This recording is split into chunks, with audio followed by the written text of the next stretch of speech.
Olá, meu nome é Paulo Cogos, sejam bem-vindos à primeira live do ano.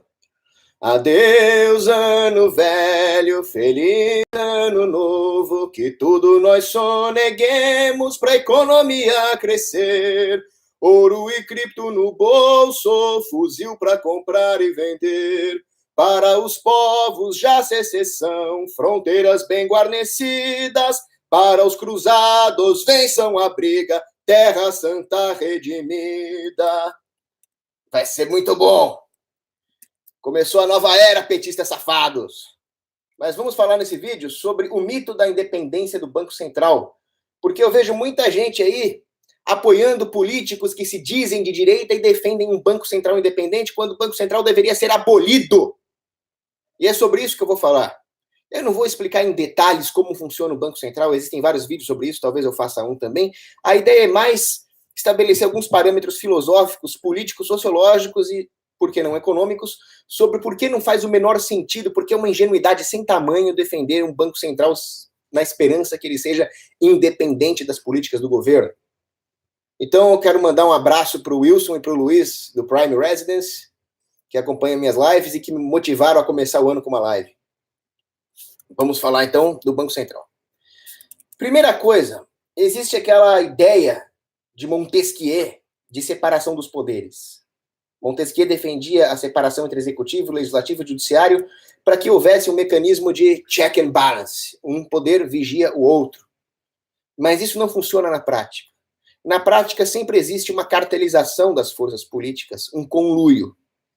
E isso vai acontecendo ao longo da história e os governos vão se tornando cada vez mais fortes, independentemente dos mecanismos que existem para, teoricamente, controlá-los.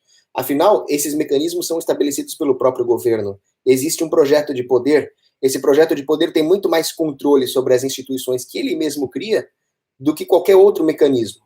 Se a população pudesse ser um mecanismo de check and balance contra os poderes do governo, isso aconteceria apenas se a população pudesse ser livre do próprio governo, ou seja, se houvesse a possibilidade da secessão individual. Mas uma vez que existe o Estado, por definição, nós tiramos esses poderes das instituições espontâneas de fazer esse mecanismo de check and balance. Na Namíbia, por exemplo, vou usar um exemplo da Namíbia. Muito se fala na democracia da Namíbia, que eles estão lutando para ter instituições cada vez mais democráticas, como se isso fosse bom, mas o fato é que o que aconteceu na Namíbia é a própria democracia. Lá existe o que eles chamam de gabinetocracia, onde os políticos vão capturando gabinetes, colocando influenciadores lá dentro, pessoas da sua confiança, fazendo jogos de poder, como em House of Cards, e assim eles estabelecem uma tirania democrática. O que ocorre na Namíbia é visível, mas é a mesma coisa que ocorre em todos os outros países, nas democracias ocidentais, embora seja menos visível, porque eles são ainda mais sofisticados na sua propaganda. A ideia da independência do Banco Central vai pelo mesmo caminho. Não existe Banco Central independente por definição. O que existe é uma maior visibilidade ou uma menor visibilidade da sua dependência. É o seguinte, existem duas formas de estabelecer mecanismos de check and balance para controlar o poder do governo e das suas instituições. Uma delas funciona, a outra não. A que não funciona é aquela proposta por James Madison. James Madison é, na minha opinião, o melhor dos federalistas. Mas ele não era um anarcocapitalista. E aí que ele falha. Ok? É que tem essa questão aí da liberdade das pessoas contra o governo, tá ok? O James Madison diz que se nós conseguirmos fazer com que haja um alinhamento de incentivos para que os membros de uma burocracia tenham todos os incentivos para resistir ao poder de encroachment, de centralização, um governo vai se manter pequeno e estável no seu tamanho reduzido. Eu digo que isso não existe. Isso não existe porque os mecanismos que devem controlar os poderes numa sociedade livre sem Estado vai haver poderes, hierarquias, autoridades que precisam ser controladas também. Por isso que ler os Federalist Papers é muito importante. Agora, o que vai controlar isso não é estabelecer nominalmente esses interesses, porque nós não temos controle sobre os anseios humanos. Isso seria o equivalente a um planejamento central socialista, Porque por que o socialismo falha? Dentre outros motivos, porque nós não conseguimos prever as demandas humanas nem quantificá-las. Da mesma forma, como que nós poderíamos estabelecer linhas guia, diretrizes de incentivo sem poder quantificá-las e percebê-las?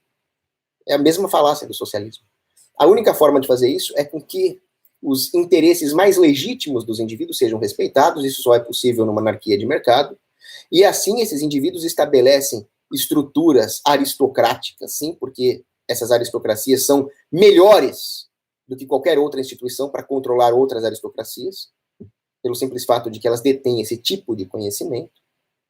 Mas, ao mesmo tempo, essas aristocracias não são estamentos nominais, porque elas podem cair a qualquer momento pela formação de novas aristocracias, atendendo aos interesses legítimos do indivíduo por liberdade. E, havendo esse status quo moral em defesa da liberdade, é possível ver essa demanda efetiva por liberdade.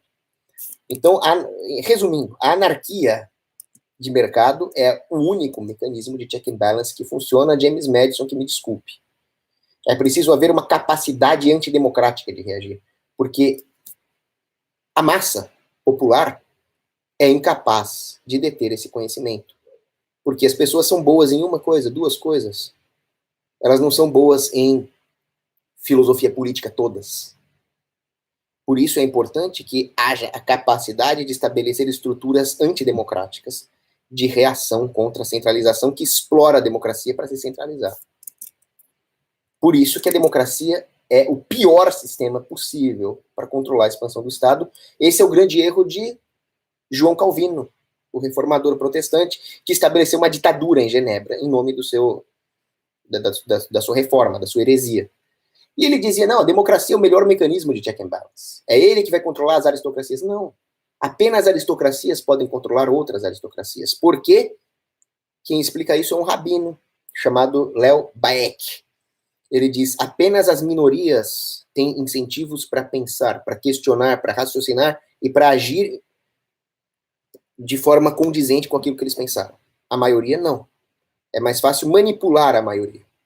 Aliás, é mais fácil manipular multidões do que manipular um único indivíduo. Para o Hitler é mais fácil convencer o povo alemão a fazer o que fez do que convencer um único alemão. Esse é o ponto. Então, se existe uma democracia, nós já não temos nenhum tipo de independência institucional. Pelo contrário, usa-se a própria manipulação democrática para fazer com que as instituições sirvam aos piores interesses das elites no poder. A real separação não é entre os poderes, não é entre o Banco Central e o governo. A real separação que existe é a capacidade da sociedade de se blindar contra o escopo de jurisdição das instituições através do separatismo. E, quando nós lidamos com as questões monetárias, é uma moeda sólida que separa os poderes do governo em cima da economia do povo. Então, se existe uma moeda de curso forçado, uma moeda fiduciária, que o povo é obrigado a usar e que não tem lastro em nada real, não tem lastro em commodities metálicas, não tem lastro em poupança real, é controlado simplesmente pela capacidade do governo de taxar, de emitir títulos, o povo não tem nenhuma defesa contra os poderes políticos. Não existe nenhuma separação possível numa situação dessas.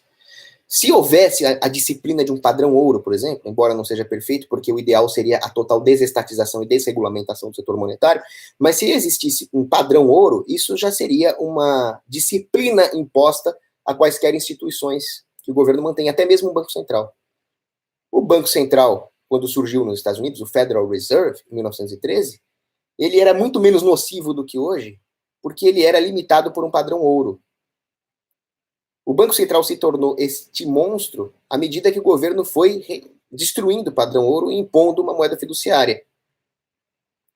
Isso começa com Herbert Hoover, depois vem o Roosevelt e confisca o ouro do povo, até culminar em Bretton Woods, com o Nixon. Então, o Federal Reserve se tornou uma máquina assassina.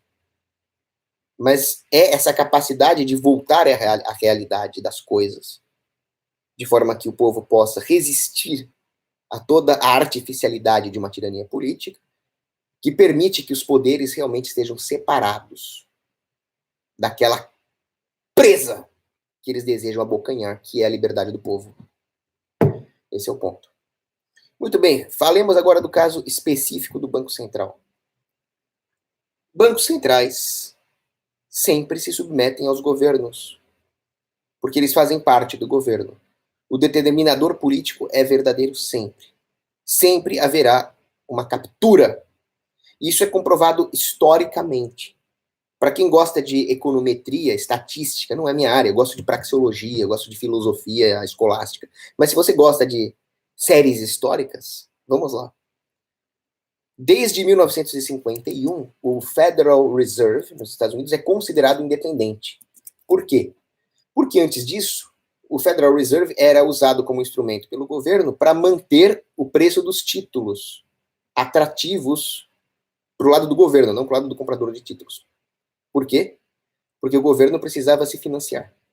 Então veio a Segunda Guerra Mundial, veio a Guerra da Coreia, o governo gastando loucamente, com déficit. Então o Banco Central era usado para reduzir esses juros, facilitando a vida financeira do próprio governo, nesse meio de déficits, né? Em 1951, como estava havendo muita inflação com a Guerra da Coreia, veio esse acordo, onde o Federal Reserve foi desobrigado de manter artificialmente o preço dos títulos. Desde então ele é considerado independente. Isso se deu na prática? Não.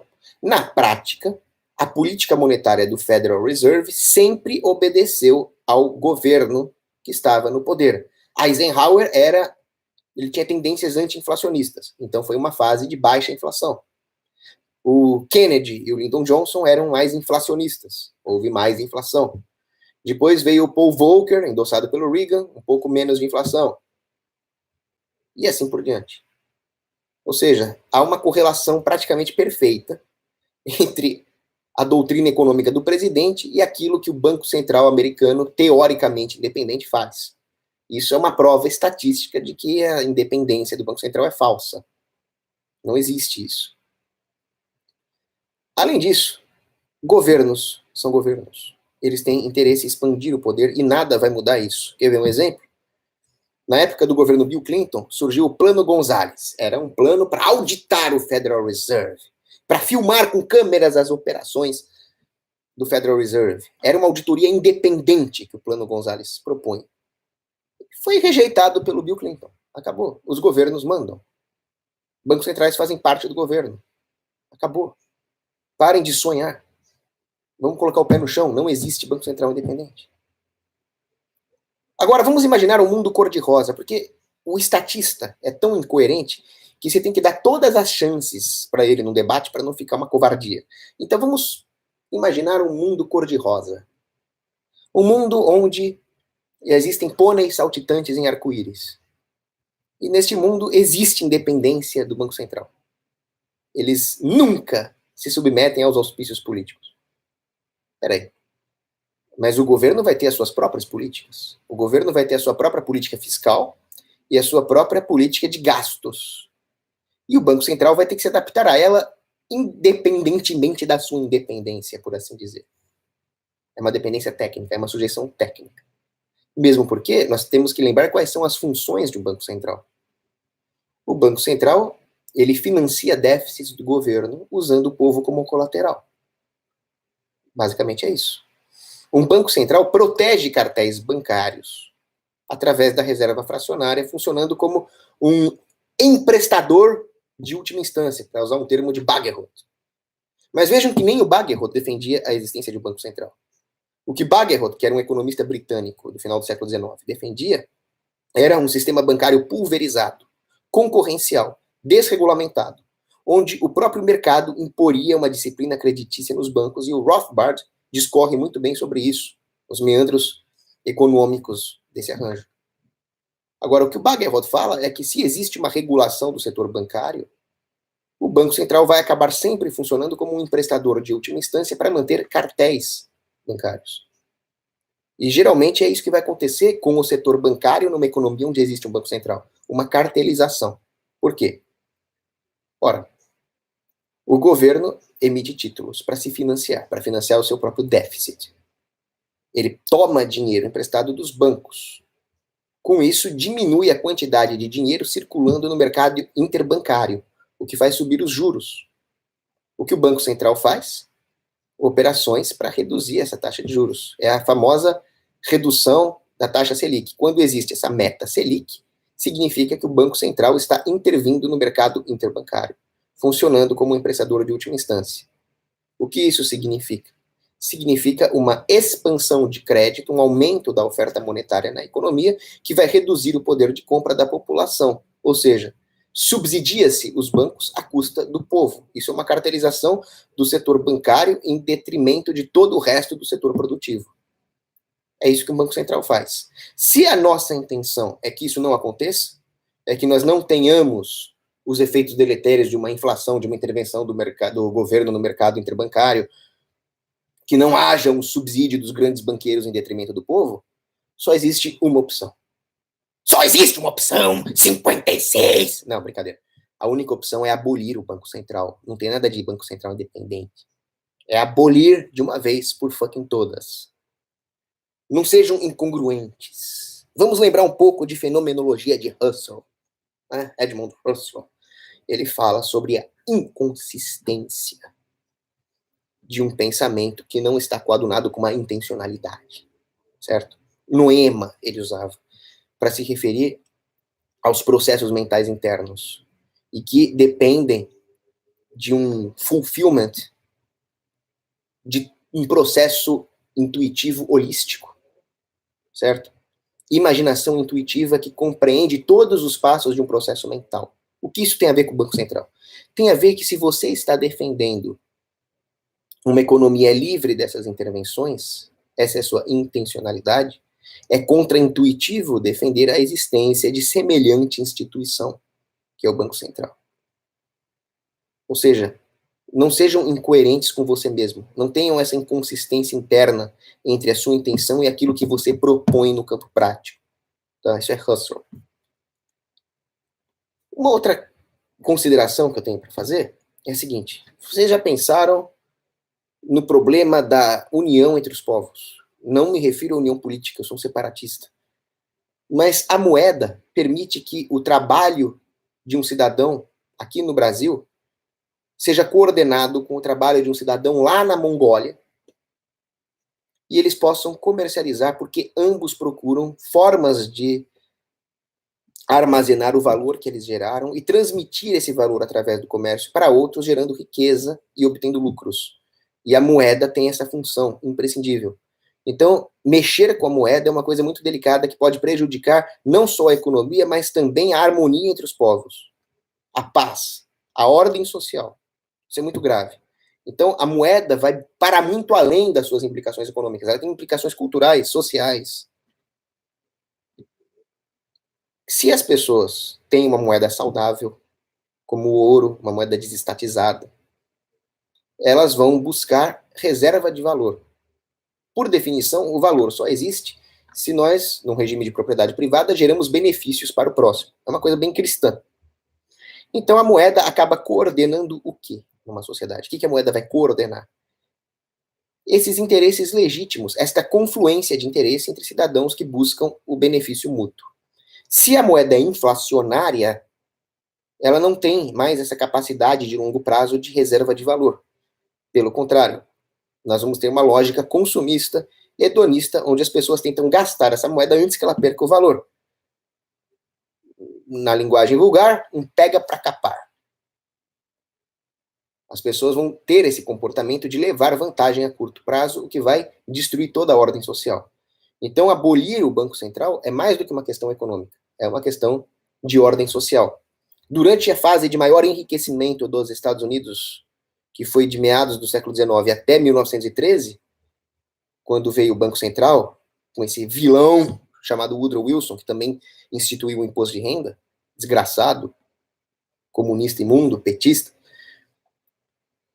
não havia Banco Central até então. A fase de maior enriquecimento dos Estados Unidos foi uma fase onde não havia Banco Central. Panamá não tem Banco Central e apresenta excelente estabilidade macroeconômica. O Canadá não tinha Banco Central até 1935. Lembrem-se que a Grande Depressão ocorreu em 1929. O Banco Central não era o tal emprestador de última instância que socorre os bancos? Pois é. Com tudo isso, os Estados Unidos apresentou um monte de falências bancárias de 1929 em diante. E o Canadá, que não tinha Banco Central? Foi o que Baguerreau disse. Um sistema pulverizado, desregulado, é um sistema robusto. O Canadá, sem Banco Central, não apresentou nenhuma falência bancária entre 29 e 35. Aí, só para terminar o vídeo, tem aquele pessoal que fala que o crescimento do Brasil entre 1964 até 67, com o PAEG, durante a ditadura militar, foi graças ao Banco Central, que foi criado em 64. Mentira. Mentira deslavada.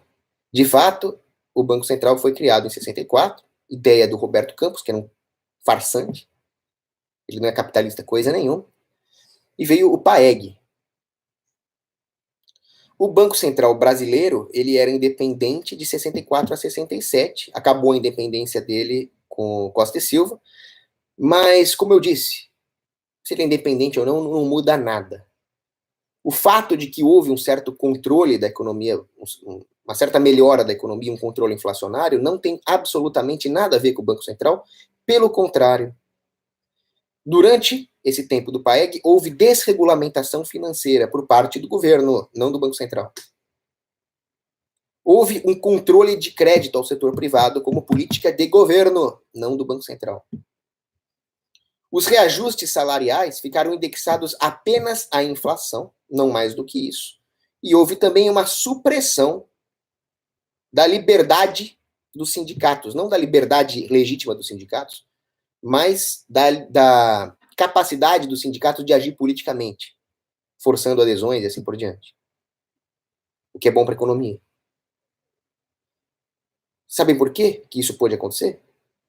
Porque houve uma diminuição do componente democrático do governo. O fato de ser um regime militar permitiu que o governo pudesse fazer um choque recessivo na economia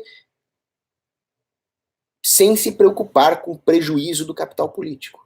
Por isso que a democracia é sempre o pior tipo de governo. Estou defendendo uma ditadura militar? Não, eu sou anarquista, sou anarcocapitalista. Mas a democracia é pior que o próprio Estado.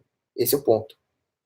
Então, se houve alguma melhora durante o PAEG, não foi mérito do Banco Central, mas sim de uma política de austeridade, controle de crédito, desregulamentação, diminuição dos reajustes salariais para cima.